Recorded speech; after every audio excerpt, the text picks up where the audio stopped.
Hello there, I'm Ryan Chan, the CEO and founder of UpKeep. In today's video, we're going to examine how you can shift your maintenance culture from reactive to reliability-centered maintenance, also known as RCM. We'll discuss the downside of a reactive strategy and the benefits of a proactive RCM approach. More importantly, you'll learn how to make the case for this shift and plan its implementation effectively. So, let's get started.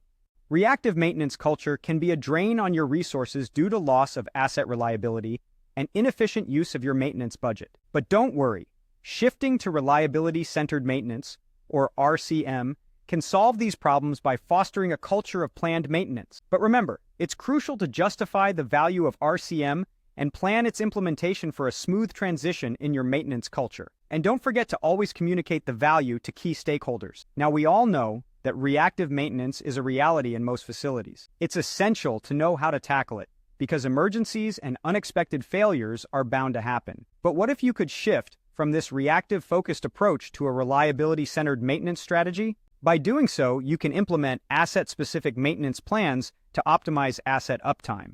So what's the problem with reactive maintenance? Well, it becomes an issue when a facility is constantly performing emergency maintenance. This means your maintenance team is always fighting fires and not addressing the root causes of equipment failures. They're not dedicating enough time to preventive maintenance or equipment upkeep. This over-reliance on reactive maintenance can be a real challenge to productivity and reliability.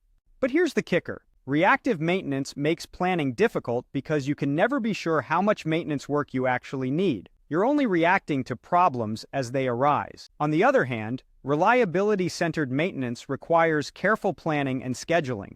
So how do you shift your workplace culture from reactive to reliability-centered maintenance? First off, make a business argument. It's not enough to just talk about how great RCM is. You need to show two key financial factors: how much money you're currently losing due to reactive maintenance, and how much money you could save by switching to reliability-centered maintenance. But how do you demonstrate this? Here are a few key metrics you can calculate and present to management to make your case. First, overall equipment effectiveness, or OEE. This measures how much good product is being made during planned production time. Use OEE to show how reactive maintenance contributes to poor equipment reliability, resulting in low-quality product. Second, total effective equipment performance, or TEEP. Like OEE, TEEP measures how much good product is being made, but it takes into account all production time. This makes TEEP a useful metric to determine how effective your facility is. Lastly, total maintenance costs show the overall cost of maintenance in your facility, especially over a span of a year or two. In a reactive culture, you'll probably find a drastically fluctuating maintenance cost. Use this as a persuasive point against reactive culture. Once you've got management on board, it's time to justify the value of an RCM plan to the people who will use and maintain equipment. To do this, start with a small test run of a planned RCM plan. Here's what the timeline of this small-scale test should look like. First, create a plan that includes an RCM analysis on an asset, the people responsible for RCM maintenance tasks, the necessary education and training, and the required benchmarking. Next, train employees on how to perform an RCM analysis and fulfill the tasks required of RCM.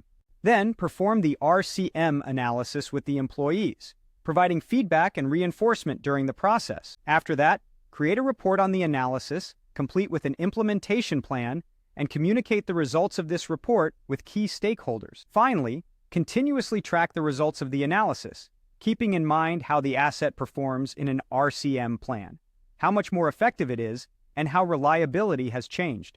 Remember, this plan might seem long, but it's a vital step in justifying the value an RCM plan brings to your facility. Lastly, it's extremely important to continue to demonstrate and explain the value of the RCM plan to managers and other key stakeholders. Frequent reports and meetings will be invaluable for keeping stakeholders in the loop. So there you have it, a comprehensive guide on how to shift from a reactive maintenance culture to a reliability-centered maintenance approach. With careful planning and communication, you can optimize your maintenance strategy and boost your facility's productivity and reliability. And that's a wrap. We've covered the shift from reactive to reliability-centered maintenance, the importance of making a business case for it, and how to plan its implementation. If you found this video helpful, please subscribe to our channel. For more information, visit our website at upkeep.com. Stay tuned for more videos on how to make your maintenance and operations teams more successful.